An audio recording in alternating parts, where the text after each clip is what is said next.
Good morning and a very, very happy morning. We are reading Atomic Habits written by James Clear.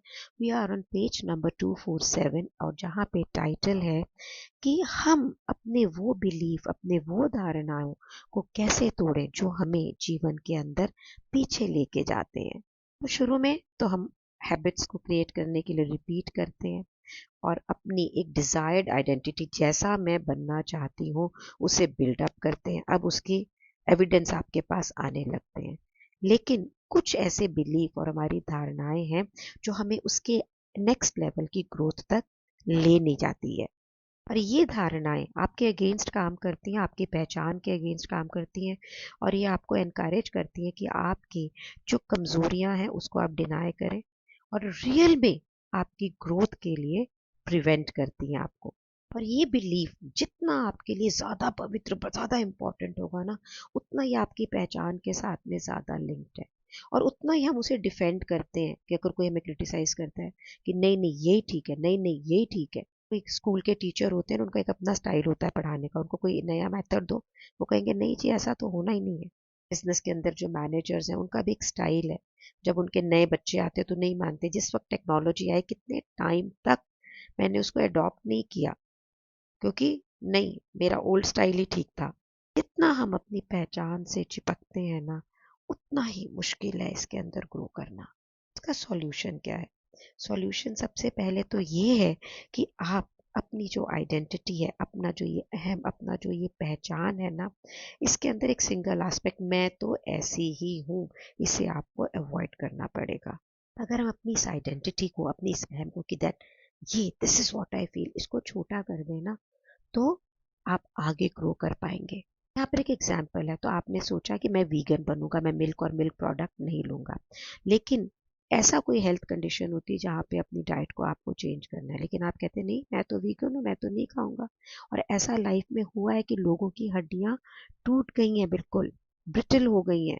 अपनी life का example देते हैं कि मेरी young life के अंदर मैं एथलीट था, यही मेरी पहचान थी आइडेंटिटी की। और जब मेरा बेसबॉल का करियर एंड किया तो मैं स्ट्रगल कर रहा था अपने आप को खोजने के लिए कि यार मैं कौन हूँ। जहाँ मैंने अपनी पहचान बनाई थी वो पहचान तो खत्म हो गई, अब मैं क्या हूँ। इसी तरह से जो मिलिट्री में लोग होते हैं, जो बहुत ही सक्सेसफुल पहले एंटरप्रेन्योर्स होते हैं, उनको भी सेम फीलिंग होती है। एक सोल्जर जिसने बहुत ही बहादुरी से अपना करियर पूरा बिताया, और जब उसकी सर्विस खत्म हो गई तो उसको लगता है मैं कहाँ जाऊँ। इसी तरह से जो बिजनेस ओनर होते हैं, उनकी सारी पहचान उस कंपनी के फाउंडर बनने से, सीईओ से होती है। जब वो वहां से उतरते हैं तो उनको लगता है ना what is there in my life. तो हम क्या करें? तो यहाँ पे इसका सॉल्यूशन क्या है, की क्या है? की क्या है कि जो ये आइडेंटिटी, ये जो आपकी पहचान है, जो आप लूज कर रहे हैं, आप अपने आप को आप रीडिफाइन करें। सिर्फ रोल चेंज हुआ है। अगर आप एथलीट हैं तो मैं एक ऐसा व्यक्ति हूँ जो मेंटली टफ हूँ, जो फिजिकल चैलेंज को पसंद करता हूँ। एक सिपाही, एक सोल्जर कहता है कि मैं उस प्रकार का व्यक्ति हूँ जो डिसिप्लिन्ड हूँ, मैं रिलायबल हूँ और मैं टीम के साथ में बहुत अच्छे काम कर सकता हूँ। एक सीईओ क्या कहेगा? मैं ऐसा व्यक्ति हूँ जो बहुत ही अमेजिंग चीज़ें, ग्रेट चीज़ों को बिल्ड कर सकता हूँ। तो आपकी आइडेंटिटी को जब आप बिल्ड करें ना, तो इफेक्टिवली ये फ्लेक्सिबल हो सकती है। इसे ब्रिटल होने की ज़रूरत नहीं है कि ये टूट जाए। मैं ना हमेशा कहती हूँ, बहता पानी रमता योगी, जिंदगी ऐसी होनी चाहिए। आपने कभी पानी को देखा है? वो जहां से निकलता है, जो रास्ता होता है, साइड से, ऊपर से, नीचे से निकलता चला जाता है। इसी तरह से हमें सर्कमस्टेंसेस के साथ में अपनी आइडेंटिटी को बदलना है, रादर उनके अगेंस्ट नहीं चलना है। बहुत ही ब्यूटीफुल पोएम है। टाओ टाओ ते चिंग एक चाइनीज फिलोसोफर थे, उनका men are born soft and supple, dead they are stiff and hard. Mean जब हम जिंदा है ना, सॉफ्ट है, सपल है, मरने के बाद कैसे स्टिफ हो जाते हैं। Plants are born tender and plant, dead they are brittle and dry. पौधे बिल्कुल कितने होते हैं नाजुक और कितने फ्लेक्सिबल होते हैं, लेकिन जब ड्राई हो जाते हैं बिल्कुल टूट जाते हैं ना। Thus, however is stiff and flexible is the disciple of death. तो जो भी stiff है और जो flexible नहीं है, वो मृत्यु का शिष्य है। However is soft and yielding is a disciple of life. और जिंदगी के अंदर जो भी सॉफ्ट है, यील्ड है, सपल है, वो जिंदगी का शिष्य है। Hard and stiff will be broken, soft and supple will prevail. तो जो भी लोग स्टिफ हैं वो खत्म हो जाएंगे और जो सॉफ्ट होंगे वो प्रिवेल कहेंगे। मेरी मम्मा कहती थी जो वृक्ष फलों से लदे होते हैं वो झुके हुए होते हैं, जो हवा के अंदर लहराते हैं वो बच जाते हैं, जो स्टिफ होते हैं वो तूफान आने पे टूट जाते हैं। मैं ना बहुत ज्यादा अपनी जिंदगी में स्टिफ रही, not to myself, to people, नहीं ऐसा ही होना चाहिए वैसा होना चाहिए। और मैंने देखा कि मेरे रिलेशनशिप लंबे समय तक वर्क नहीं करे। और क्योंकि मैं बहुत ईमानदार थी, स्टिफ थी पर प्यार करती थी, तो मेरी लाइफ में चल तो गया। जैसे जैसे विपासना करके, जैसे जैसे लैंडमार्क करके, कोचिंग करके मैंने बहुत टाइम अपने ऊपर वर्क करा, मैं देख रही हूँ मेरी लाइफ में कितना बड़ा चेंज है। पहले लोग मुझसे बात करने में डरते थे, अब लोग मुझसे बात करने को मरते हैं। और ये सिर्फ इसलिए है कि मैंने मेरी स्टिफनेस को कम किया है। उस समय मुझे लगता था मैं राइट हूँ, मैं तो गलत हूँ, शायद राइट होती भी थी, पर ऐसी राइट का क्या काम कि जो दूसरों को रॉन्ग कर दे, है ना।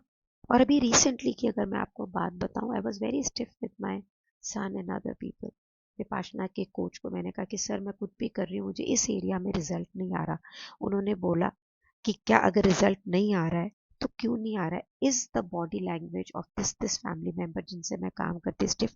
I said yes. बोले सब कुछ बंद कर दो, सब कुछ, and just give him lot of love, आप प्रोग्रेस देखेंगे। मैंने वो शुरू किया और with in 4 days I can see the difference, the communication, inspiration at home, everything is become so loving, और रिजल्ट भी है। स्टिफ होने से कुछ नहीं होना। जो हैबिट्स है ना, इसके बहुत सारे बेनिफिट्स हैं, लेकिन एक उसका नुकसान है कि हम हैबिट्स में आके एक पैटर्न में चले जाते हैं, हमारा एक खास सोचने का ढंग हो जाता है, एक खास एक्ट करने का ढंग हो जाता है। तो दुनिया तो बदल रही है और सब चीजें इम्परमानेंट है, लेकिन हमारी आदत परमानेंट है।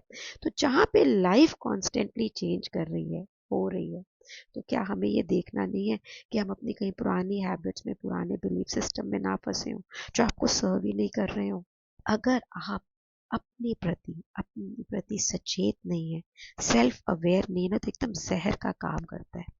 तो रिफ्लेक्ट करना अपनी जिंदगी पे, अपनी आदतों पे, अपनी सोच पे रिव्यू करना, ये एक तरह से एंटीडोट है। आपका क्या कहना है इसके ऊपर?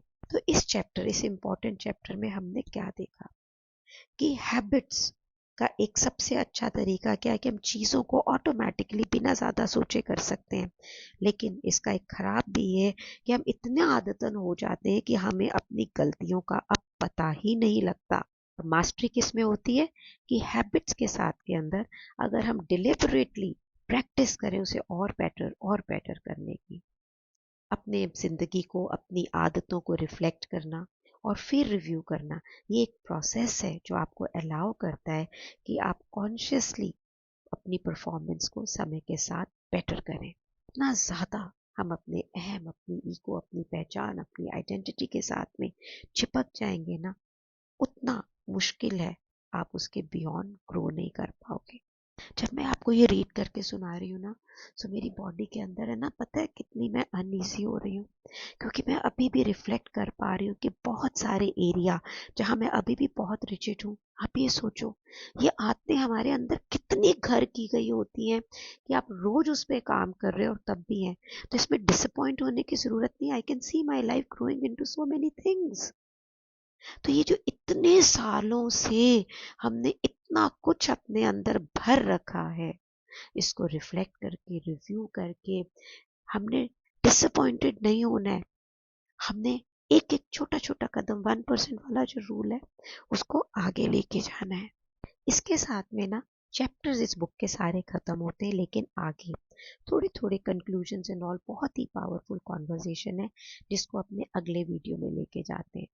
आई होप आपने सब लिस्ट बनाई होगी। और मालूम है, अगर बुक खत्म होने पे भी आपको ऐसे लग रहा है अरे मैंने बुक सुन तो ली या पढ़ तो ली और उस पर काम नहीं किया, इट डज नॉट मैटर।